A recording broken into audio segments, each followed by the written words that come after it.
ঠিক তদ্রুপভাবে শবে বরাতের রাত্রিতে আল্লাহ পাক রব্বুল আলামিন আরেক শ্রেণীর ব্যক্তিকে ক্ষমা করেন না। ওই ব্যক্তিরা হলো ওই সমস্ত ব্যক্তি যারা কাপড় পরিধান করে ঠিক আছে, কিন্তু কাপড়টাকে তারা টাকনুর নিচে ঝুলিয়ে দেয়। এটা অনেক বড় একটা বিষয়। আমরা এটা প্রায় অনেক মানুষই করে থাকি। প্যান্ট পরি বা পায়জামা পরি বা লুঙ্গি পরি, দেখা যায় যে টাকনুর নিচে আমরা সেই কাপড়টাকে ঝুলিয়ে দিই। অথচ নবীজি বলেছেন মাসফালা মিনাল কাবাইন ইলাল ইজারি ফাফিন নার, যে ব্যক্তি টাকনুর নিচে কাপড় ঝুলিয়ে রাখবে ওই নিচের অংশটুকু জাহান্নামে যাবে, অবশ্যই জাহান্নামের মধ্যে প্রবেশ করবে। তাছাড়া অহংকার প্রদর্শন করা হয় যারা এই কাজগুলা করে থাকে। দেখা যায় যে টাকনুর নিচে কাপড় পরিধান করে বা প্যান্ট পরিধান করে, এতে করে নিজের অন্তরের মধ্যে একটা অহংকার, নিজের অন্তরের মধ্যে একটা অহমিকা ভাব চলে আসে।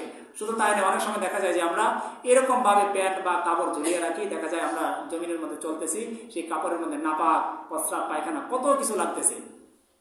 সুতরাং এটা করা যাবে না। আবার অনেক সময় দেখা যায় নামাজের মধ্যে আমরা এসে সেই প্যান্টটাকে বলটিয়ে নামাজ পড়ি টাকনুর উপরে, কিন্তু আল্লাহ নবী সাল্লাল্লাহু আলাইহি ওয়াসাল্লাম বলেন শুধু নামাজের মধ্যে না, পুরুষের জন্য সর্ব অবস্থায় একটা ফরজ বিধান হলো টাকনুর নিচে সে কখনো পোশাক পরতে পারবে না। তবে মহিলাদের জন্য ভিন্ন, তারা টাকনুর নিচে পোশাক পরবে সর্বদাই। এই জন্য মোহতারাম হাজিরিন, যাদের এই অভ্যাস রয়েছে প্যান্ট পরিধান করি কিন্তু প্যানের সেই শেষ মাথাটাকে আমরা টাকনুর নিচে ঝুলিয়ে রাখি, তারা এই গুনাহটা থেকে ফিরে আসবো। অন্যথায় সেই শবে বরাতের রজনীতে ওই ব্যক্তিগুলাও ক্ষমা পাবেন আল্লাহ পাকের সেই শাস্তি থেকে।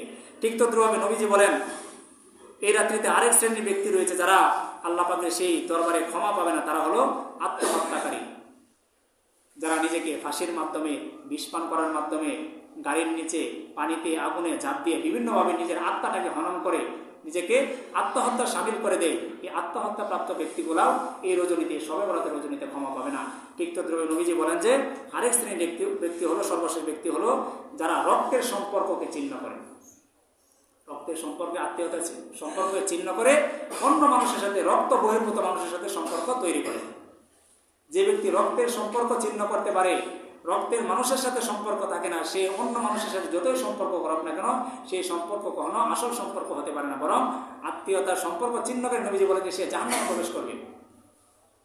সুতরাং মোহতারাম হাজিরিন, দেখা যায় যে দীর্ঘদিন বোনের সাথে কথা হয় না, বড় ভাইয়ের সাথে কথা হয় না, ছোট ভাইয়ের সাথে কথা হয় না।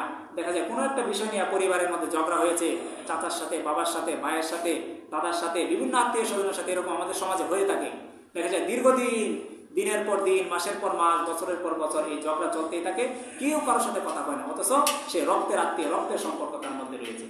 মোহতারাম হাজিরিন, যদি এরকম আমাদের মধ্যে কারো থেকে থাকে, অবশ্যই শবে বরাতের রজনীর পূর্বেই আমরা তাদের কাছ থেকে যাব, তাদের কাছে গিয়ে মাফ চাইবো, তাদের সাথে সম্পর্কটাকে আবার নতুন করে ফিরিয়ে নিয়ে আসবো। অন্যথায় এই শবে বরাতের রজনীতে এই আত্মীয়তার সম্পর্ক চিহ্নকারী ব্যক্তিও ক্ষমা পাবে না। এই জন্য মোহতারাম হাজিরিন, সামনে শবে বরাত আসতেছে, এই শবে বরাতের রজনীর পূর্বে এই যে কাজগুলা বললাম, যাদের মধ্যে এই দোষগুলা রয়েছে, যাদের মধ্যে এই পাপগুলা রয়েছে, অন্যায়গুলা রয়েছে, আমরা এগুলা থেকে ফিরে আসবো। ফিরে এসে আল্লাহ পাকের কাছে তওবা করব। তওবা কিভাবে করব? যে পাপটা করেছি সাথে সাথে এই পাপ ছেড়ে দিতে হবে। তওবা করার জন্য 4টা শর্ত।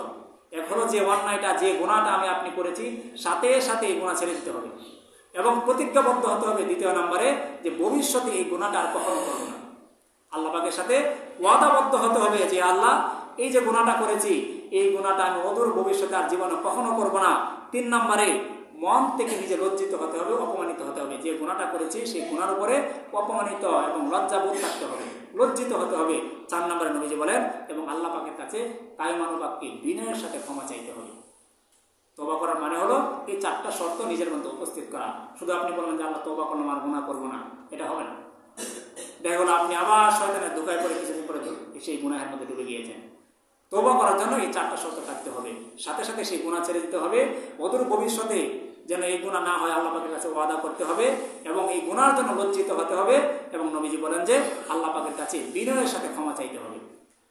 সুতরাং আমাদের মধ্যে যাদের মধ্যে এই গুনাহগুলো রয়েছে, আল্লাহ পাকের সাথে শিরিক করা, অন্তরের মধ্যে অহংকার পুষে রাখা, মদ পান করা, এরকমভাবে অন্যায়ভাবে কাউকে হত্যা করা, এরকমভাবে আরও যে কথাগুলো বলেছি, এই দোষগুলো যদি আমাদের কারোর মধ্যে থেকে থাকে, শবে বরাতের রজনী আসার পূর্বেই আল্লাহ পাকের কাছে আমরা তওবা করে আল্লাহ পাকের কাছে মাফ চেয়ে নিব। তাহলে দেখা যাবে নবীজি বলেছেন যে এই রাত্রিতে আল্লাহ তাআলা দুনিয়ার আকাশে আসেন এবং দুনিয়ার সমস্ত মানুষকে সাধারণ ক্ষমা ঘোষণা করেন, সেই ক্ষমার অন্তর্ভুক্ত আমি আপনি হয়ে যাব। শুধু তাই নয়, সেই কাল যে ছাগল রয়েছে, যে পরিমাণ ছাগলের পশম রয়েছে, সেই পশম পরিমাণ মানুষ যেহেতু আল্লাহ তাআলা ক্ষমা করে দেন, আমরা সেই ক্ষমাশীল ব্যক্তিদের অন্তর্ভুক্ত হতে পারবো।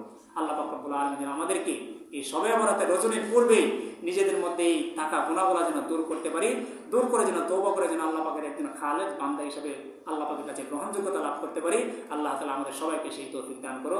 ওয়া আখিরি দাওয়ানা আলহামদুলিল্লাহি রাব্বিল আলামিন। যারা সুন্নাত শুনে যারা